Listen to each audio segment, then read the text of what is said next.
I was looking on the Shan River Sioux tribal Facebook page, and it's always I like to go in there and you know witness the lack of intelligence among some of the people that post in there. I mean, there's some smart people in there. Don't get me wrong, but it seems like the ones who make the most um, trouble are those that are not too bright.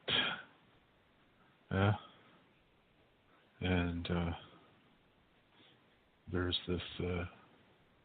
I saw this picture that really got my attention.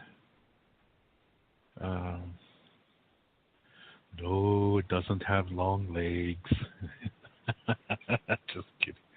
No, it is. Where's it at? I thought I saved it here. Let me. Shucks. Come on, where's that, Dave? Dave. It's not here. Gosh darn it! I have to go back and find it because I'm gonna comment on it. It's something interesting. Um, let's see. Cheyenne River, Sioux Tribe, and okay, now the page is up. And I got okay. Here it is, right up on top. Very good. All right. Where's this? Save as the picture. I want to save the picture. Come, I can't do that. Hang on a second. Okay, now I can do that. All right. This is has to do with something called blood quantum. This is a really big, serious thing on the reservation. Any reservation, yeah. It's a really, really huge thing. And you see, when the tribes were still autonomous nations, I hope that's the correct word, we were dealing with America eye to eye, yeah, nation to nation standing.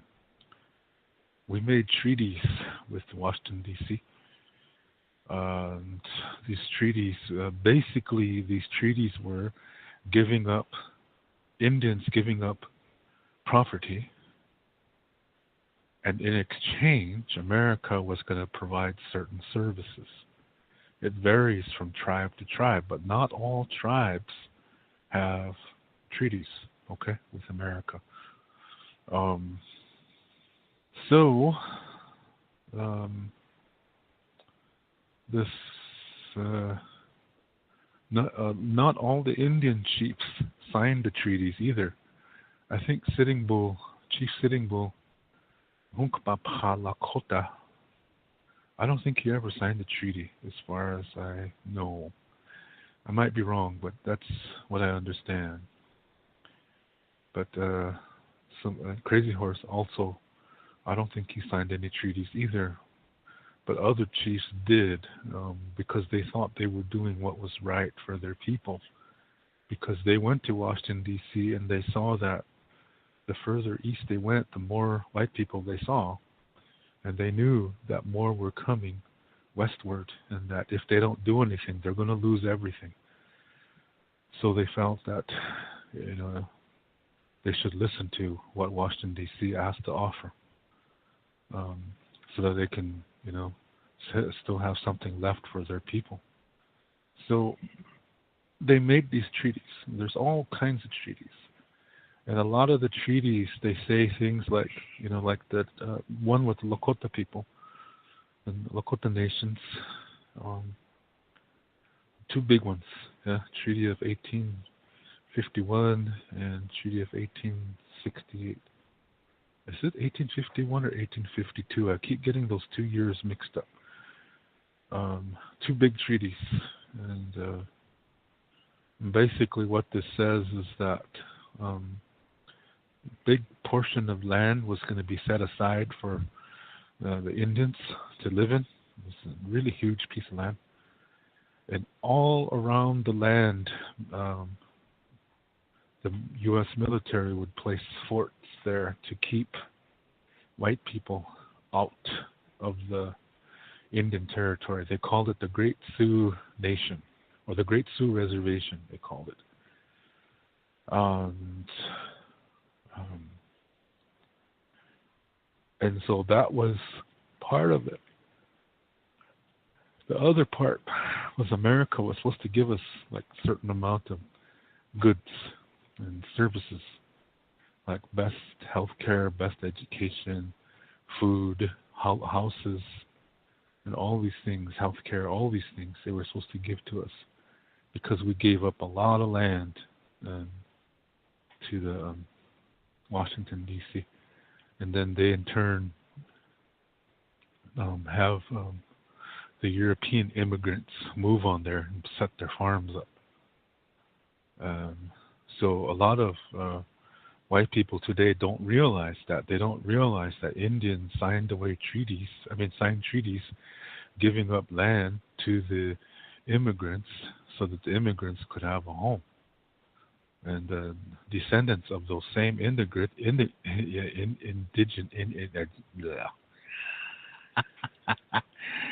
tongue is getting tired. The descendants of those same immigrants are very racist. Yeah, they don't realize that if it weren't for these treaties, they would be living somewhere else. They would not be there. So that's basically what was supposed to happen. It didn't happen that way, though. It turned out that we were getting the worst foods, and as you heard me say earlier, we became physically sick because of that. We did not receive good health care, so a lot of Indians died from heart disease and high blood pressure, diabetes. We did not receive good education. So today, graduates from Indian schools cannot get into big-time universities because the quality of education in tribal schools is low. Yeah. We did not get good health care. And every year, the money that's set aside for our health care keeps getting cut in Washington, D.C. So we receive less and less and less as our population expands. So it's getting difficult now to be healthy on a reservation. It's difficult to get well if you're sick. Our hospitals receive the worst doctors from medical schools. These are doctors who can't get jobs anywhere else. So they either work in the military or at an Indian reservation. See, the military is in the same boat we are. Isn't that funny? The same military that wiped out our ancestors, their health care is just as bad as ours. Veterans really receive bad health care, just as bad as Indians do. So America does not take care of its veterans, it doesn't take care of its Indians, it doesn't take care of its poor people. And the Republicans want to make that even worse. Yeah. So,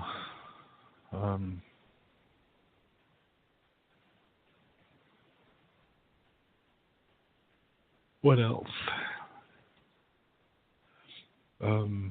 Unemployment is really high. They don't help with economic development. And they stopped recognizing the traditional chiefs. And when they stopped recognizing the traditional chiefs, when Washington, D.C. stopped recognizing the traditional government, that meant the treaties were no more. People don't realize that, but the treaties are no more because of that. It's tricky. You really have to know how to speak English really good to figure that out. So, as long as our tribes have these modern governments were created by Washington, D.C. Yeah, these are not the same as our traditional governments. As long as we have these modern governments, the treaties are dead. people don't realize that either. Okay, so here's the thing. Washington, D.C. sends money to each reservation, and that money is based on census statistics on population. That's one of the things. Yeah, that's one of the things that it bases it on. There's other factors too, but this population is one of them. And the population is governed by something called blood quantum. And it's different for every reservation. So you have, because every reservation has its own rules on this, okay? So I remember when I lived on the reservation, I remember back in the 1980s, they were saying that to become a member of our tribe, you had to be at least 1/8 Shan River, Lakota. You have to be at least 1/8. If you're less than that, then you can't be enrolled. I remember them saying that, but I think they changed that later. But I know in the 80s, I'm sure that that's what they were saying. Yeah, so just think, let's say the mother is 1/4 Lakota from Shan River, so she's enrolled, yeah. And let's say she marries a white man, okay? So you have to add both of that together and then divide it by 2, yeah. So basically, it is that child would be considered 1/8 Lakota, because it can only take half of its mother's side, yeah. So 1/8. So that child is lucky; it can get in. The child can be enrolled. But what if that child grows up? Let's say that child is a boy, okay? Now let's say that boy grows up and he marries a white lady and they have children. Those children are going to be less than 1/8. So that means they can't be enrolled. Yeah? So, and this is what happens. There's interracial marriage happening. There's, people marrying, outside their race, and the end result is the tribe is getting smaller, even though there's more people on there. Do you see what I mean? There's more people on there than before, but as far as tribal enrollment is concerned, it's getting smaller because less and less children are being born that fit that requirement. Now here's a really funny thing. Okay, let's say you have a man who's 1/8. No, let's say he's 1/8 Lakota. Okay, he's 1/8 Lakota. So he's a member of the tribe. Just barely made it. Okay. Let's say he marries a Navajo woman, and their children are just really brown, because Southwest Indians are really dark, yeah, because they're closer to the sun. That's the reason why. So, so their children are really dark. They're even darker than their father. But they can't get enrolled on Sand River because they don't meet the quantum. Even though they're more Indian than their father, they're only 1/16 Sand River. They're only 1/16 Lakota. Isn't that crazy? Even though they're more technically they're more Indian than their father. So it's better for them to get enrolled on their mother's reservation because they're half Navajo. See what I mean? So this quantum is a tricky thing. The more that we marry people from other tribes, other cultures, other skin colors, and we have children, see, those children may do the same thing. That means after several generations, there's not going to be many enrolled members left, even though the reservation will be just filled with Indians. Most of them will not be able to qualify this blood quantum rule, so they can't get enrolled. Isn't that crazy? So, as that population decreases, as the blood quantum population is decreasing, then Washington can say, there's not many of them. Just send them a little bit of money. Even though maybe that population doubled in 10 years. Technically, it doubled in 10 years. But yet, the blood quantum made it so that most of them cannot get enrolled because they don't have enough. They don't meet that blood quantum requirement to be enrolled on Shan River Sioux Reservation. Now, Shan River is not the only one this way. Rosebud is this way. Pine Ridge, all these reservations are this way. So this creates a problem. Several problems. You have full blood saying we have to keep our race pure. And me, I think that's racism. I believe it's racism. I know it's racism. And they're saying we have to keep it pure, otherwise they have a point too. Yeah, their point is that if as long as they keep full blood numbers high, then the population is high in blood quantum. That makes sense, but I still think it's wrong because to me, it's racism. The bottom line is it's racism. And I think this blood quantum was designed by America as a way for us to destroy ourselves.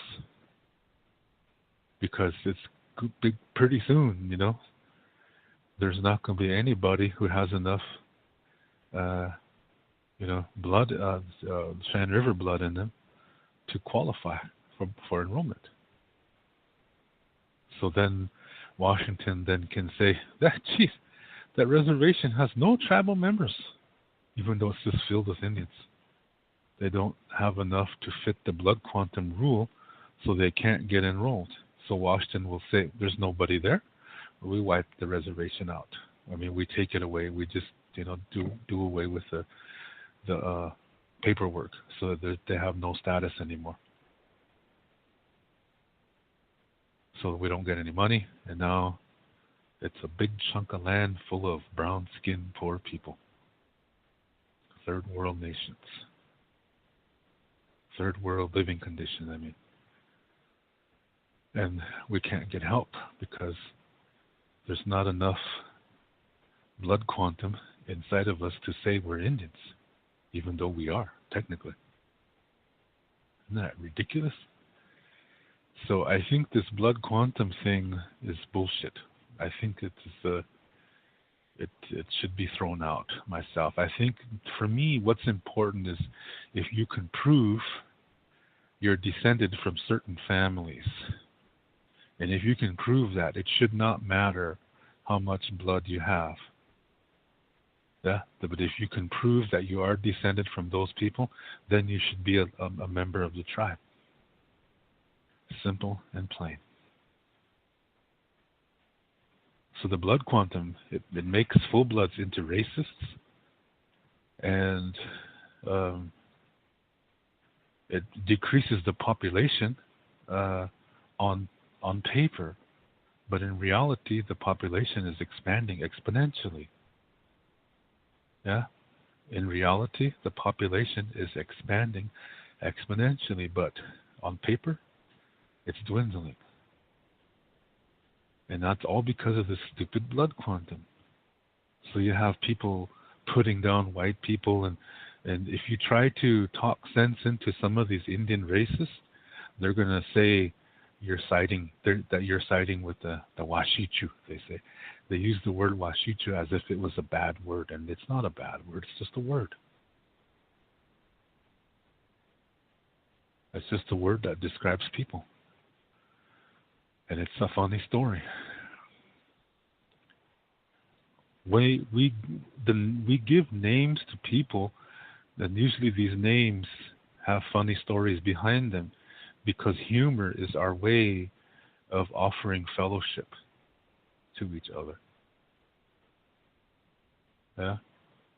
Sicangu is the name for the people who live on the Rosebud and Lower Brule Sioux reservations, and there's a really funny story behind that. Itazipco is another funny story behind that one. And those are people who live on the Cheyenne River Sioux reservation. Yeah? Sisitruan, these are Dakota people. They live on the Sistan Wahpeton Sioux reservation. And there's a real funny story behind that name, Sisitruan. It's not a name that puts anybody down. It's a humorous story, because these are ways that we tease each other. Humor is really a big part of our life. And that's the same way for the word Washichu. There's a funny story behind that too. But Indian racists use it in a very, very mean way. And they try to turn it into a cuss word, like how people say the N-word.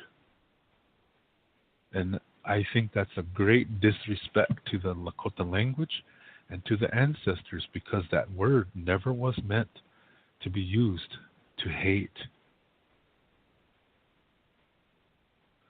So all you Indian racists out there who use the word Washichu like it's a cuss word, go to hell and stay there, because your poison is hurting the good people, and you don't know your own language.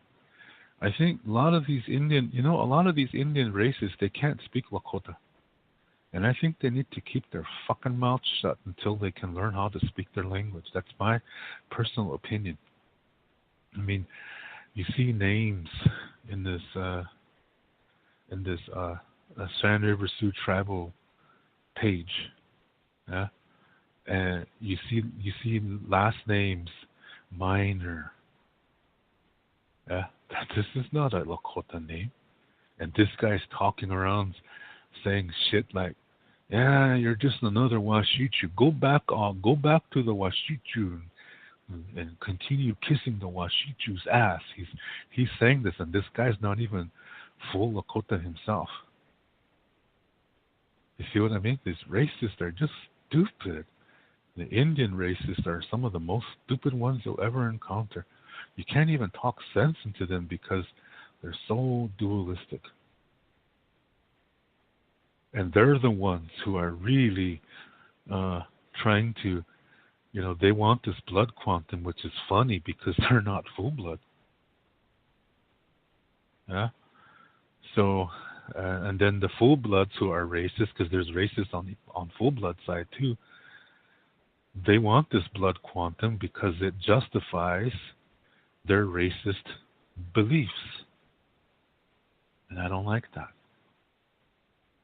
Yeah, so my opinion is they need to throw that out, this blood quantum rule, because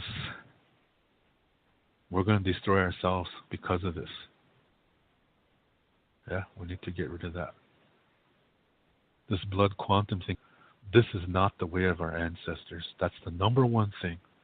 Our ancestors never had blood quantum. We never said we were Lakota. We said we were Ikche Oyate. We were the human nation. This is what our ancestors said. So this whole blood quantum idea goes against that. Long time ago, a turtle was swimming in a creek pretending to be flying around in the water because he really wanted to fly. He would look up and watch the eagles when they flew nearby. He would admire how they would appear to be floating in the air and gliding really gently. The turtle really wanted to do that, but he could only stretch out his forelegs, his tail, and his head, and he would pretend that they were his wings, and that the water was the clouds. Thus he would soar in this manner in the water. However, his secret wish was to fly like an eagle. Then one day an eagle landed on a rock near the shore of the creek. The turtle swam to the surface of the water, and his little head just popped up above the water. Then he swam close to where the eagle was standing. Turtle hinted to the eagle, "Geez, I wish I could fly way up there in the sky and just float around. That would be so wonderful. If only I could fly. If only there was a way." Eagle said nothing as he was relaxing and not showing any attention to Turtle. Finally, Turtle swam to the shore and spoke directly to the eagle. "Little brother, would you please teach me to fly?" Eagle said, "But big brother, you will surely die or really hurt yourself bad." Turtle said, "Little brother, I am a really smart guy. I know I will learn very easily to fly if you just show me how." Eagle said, "Don't be ridiculous. Big brother, if you go way up in the sky, you are just going to fall and break into pieces when you land on the ground." Turtle persisted, "No, not even. I just know that I can do it once I learn how. See, watch me now." Then he showed the eagle how he would fly, by first sticking out his forelegs and his tail. Then he made his legs and his tail and his head move as if they were his wings. The eagle said, "If that is how you plan to fly, then you will die for sure." Turtle kept persisting until finally Eagle said, "Okay, I will teach you how to fly, but you have to follow my directions exactly as I tell you to." Turtle was all excited as the day he had been waiting for had now arrived. Eagle continued, "Big brother, I am going to grab you and fly with you up to the sky, and then I will let you go, and you can fly from there." Turtle said, "Oh, little brother, this is all I have ever wanted you to do. Now my dream has come true. Yes, just fly me up to the sky and let me go, and I will do the rest." Then he started to move his forelegs and his tail and his head as if they were his wings. Eagle flew over and grabbed the turtle, and up, up, up they went. Turtle was all excited and practicing, flapping his legs, his head, and his tail as if they were his wings, as Eagle was flying higher and higher and higher. Turtle looked down and got a little bit dizzy, but not too bad. Then he said, "Okay, little brother, this looks like a good place to start. You can let me go right here." Eagle said, "No, not yet. Remember, you have to follow my directions exactly." And so Eagle flew higher and higher and higher. Turtle was getting really anxious now, and so he said again, "Okay, little brother, this looks like a good place to start. You can let me go right here." Eagle said rather emphatically, "No, not yet. Remember, I said we will do this by my directions only." And higher they soared into the clouds. Then suddenly Eagle screamed, "Okay, now!" And he let Turtle go, and it took the turtle by surprise, but he started to flap his wings anyway. He soon noticed that he was falling instead of flying. Even so, he was still frantically trying to move his wings, which were really his legs, his head, and his tail. Then he started to spin around and around. His shell was making this whizzing noise. Whizz, and it was making whistling noises too because of the air going over those areas where his legs and tail were located. Eagle was trying to be serious, but the sight of the turtle flying was really funny to watch, so he started to laugh and laugh and laugh. Then Eagle flew right up close to Turtle and said, "Geez, big brother, you really fly good. I really like the way you fly. If only I could fly like that and make all those really cool war cries like you." At the same time, Turtle was grunting while still trying to be cool like he knew what he was doing. Yet his motion seemed to make him fall faster, and Eagle was laughing so hard that he started to fall as well, but he caught his balance just before the ground came up to meet him. Turtle hit some bushes and started to bounce all over the place until he eventually bounced back into the creek where he started from. Eagle said, "Do you see, big brother? You should only fly in the water because that is what you are, and you cannot ever be something that you are not." And so Turtle was all shamed out and embarrassed, and he flew away under the water back to his home. The moral of this story is, do not try to be something you are not, because you will only make a fool out of yourself if you do. And worse, you could die. I told this story, the turtle who wanted to fly. It serves a lot of things. You can learn a lot of things from it. For one thing, one of the things you can learn is the obvious, is that be who you are. You're wonderful. You have talents, and you need to develop those talents, to use them, because when you do, you're blessing other people, and that is a healthy communication, and that's going to return to you 4 times as strong, because that's the natural law of generosity. So whatever your talent is, fixing cars, cooking, writing stories, telling stories, whatever it is, develop it and use it, because that's blessing others. And that's how you be yourself. You're good at it. You're born with it. Yeah? So this is, that's the obvious. The other thing is that,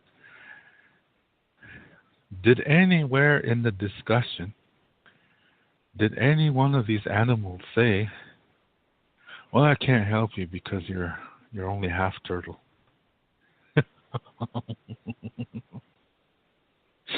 Yeah? Well, I don't want to talk to you because you're just 3/4 eagle.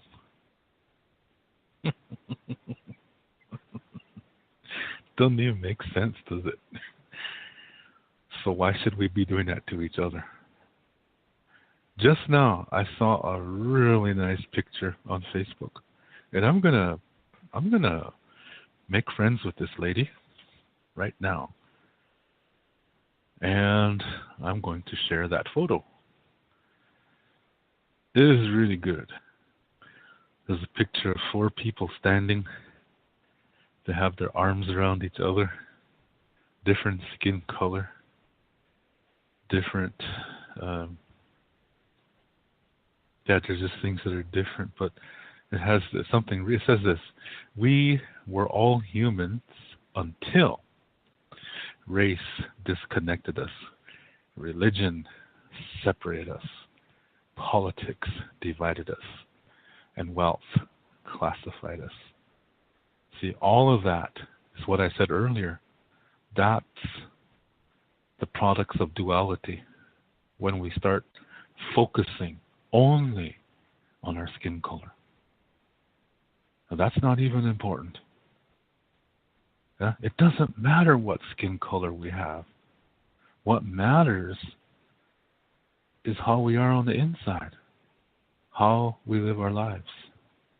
That's the most important thing. I just think that's so cool that I ran into this picture. I really like this picture, so I'm going to share it. It's not mine, so I'm going to share it. And I'm going to write on there. I totally agree 100%. Our ancestors never called themselves Lakota.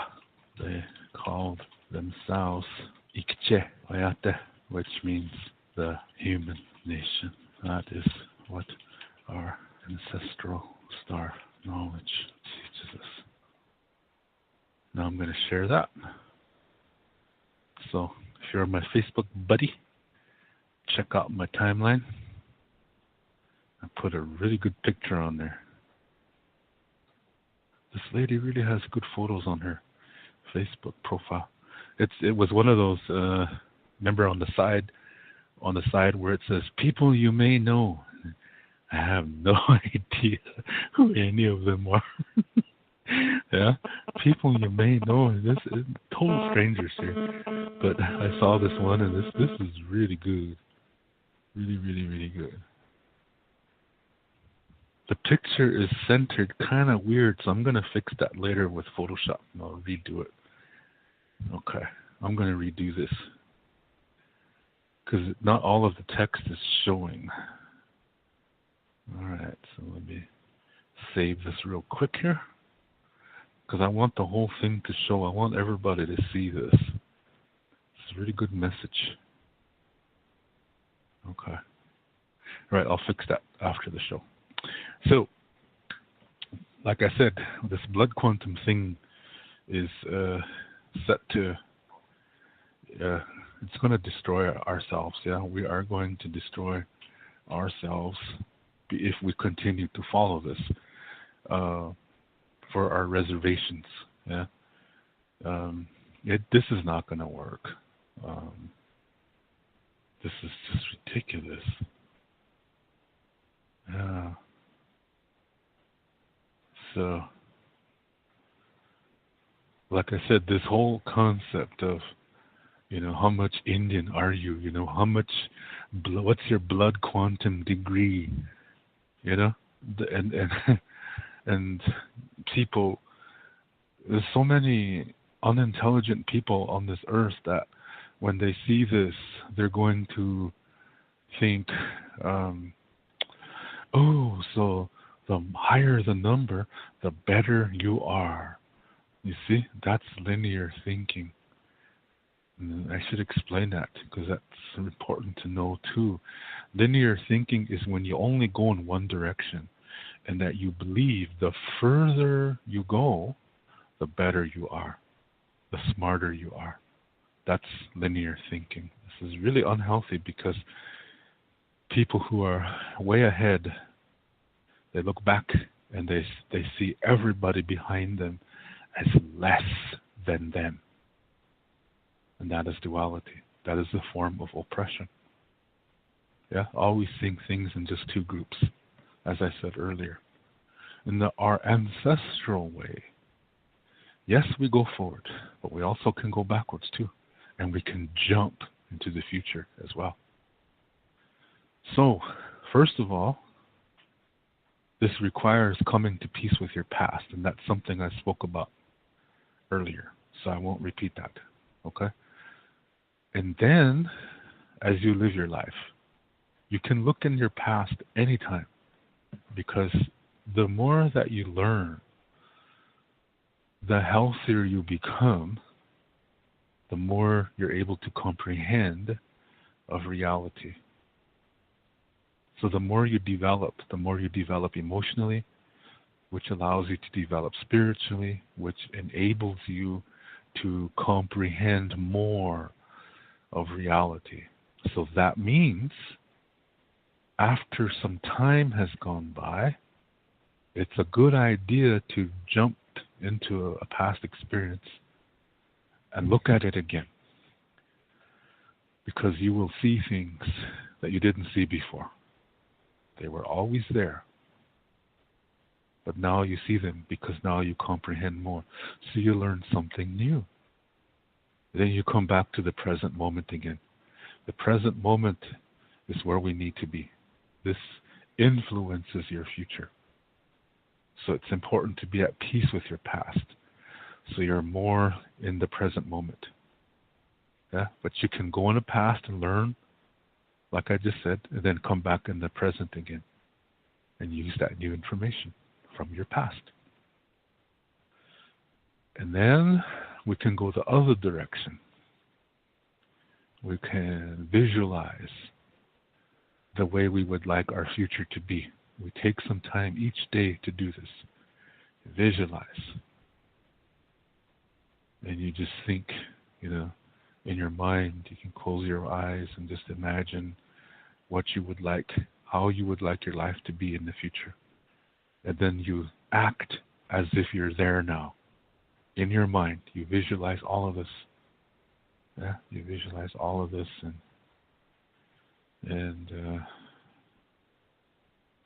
then you enjoy it. Yeah, it really makes you feel good.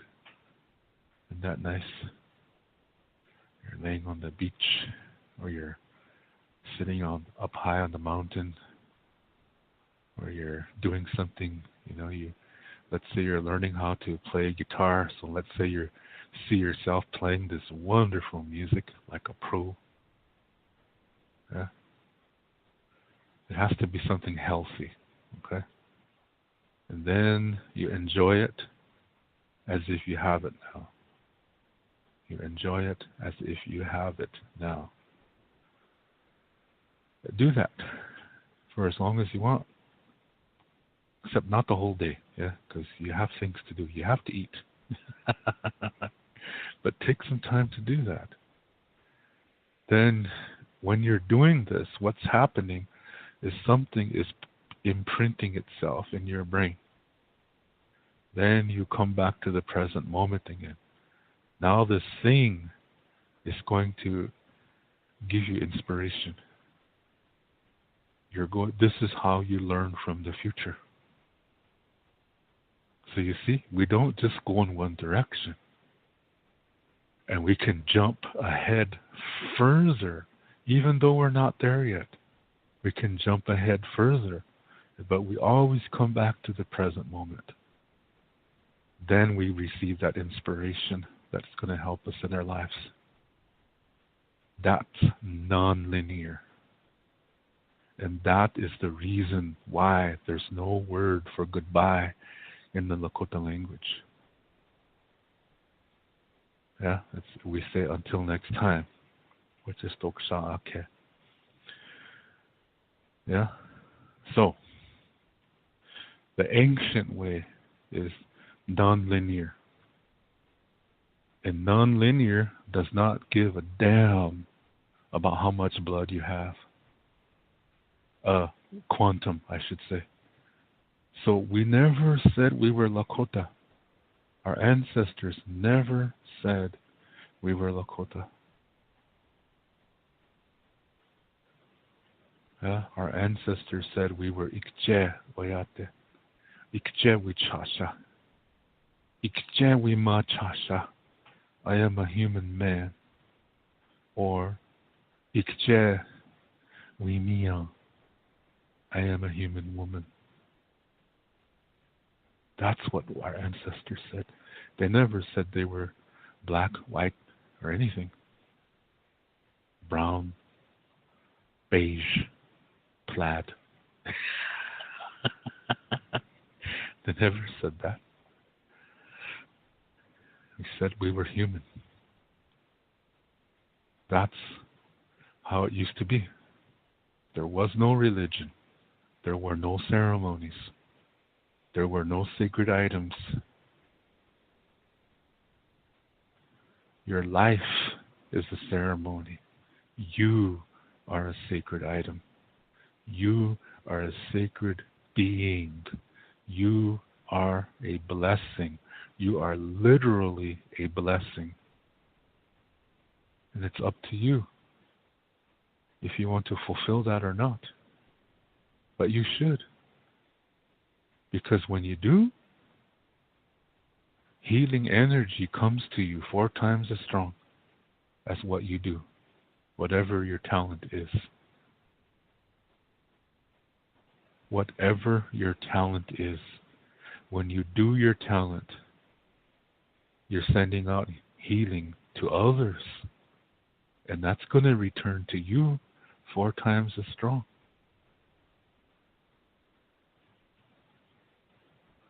So when you're having a difficult time, you're healing from an experience. That's one of several things you can do. Yeah, to do something for somebody, helping them. That's not all you do. That's just one. Okay. There's other ways.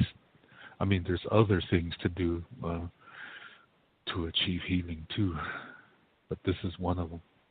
You're blessing them with your talent. And natural law of generosity says that what you do, it's going to return to you 4 times as strong. So if it's healthy, like using your talent, that's going to return as healing. Yeah? It's beautiful. So you're blessing others. In return, you are healed. It's wonderful because you're a blessing. You are a sacred being. So does it matter what color your skin is? No. This teaching is universal. It's not just global, it's universal. This is one of the universal laws. Very important. It does not matter what color your skin is. It does not matter what language you speak. What matters is how do you live your life. So this blood quantum is taking us away from us seeing ourselves as humans, because it's only focusing on the skin color. This is wrong. This is duality. And if we go with it, we will destroy ourselves. A lot of wars are because of that. Same thing. And that's not going to help anybody. So this blood quantum nonsense needs to go. We have to stop thinking like that, and we have to start thinking like human people. Yeah, and if you want, concerning tribal membership, I think the important thing is that you prove that you're a descendant of a certain generation, and that's all that should be needed. It should not matter how much Indian you are. Because let me tell you something, there are a lot of full-bloods today who are gung-ho Christians. They don't follow Lakota traditions whatsoever.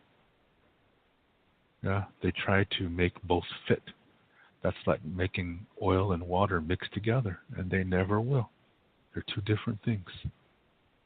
But Indian Christians try to do that. What they do is they Christianize Lakota stories, like what I said earlier in this show.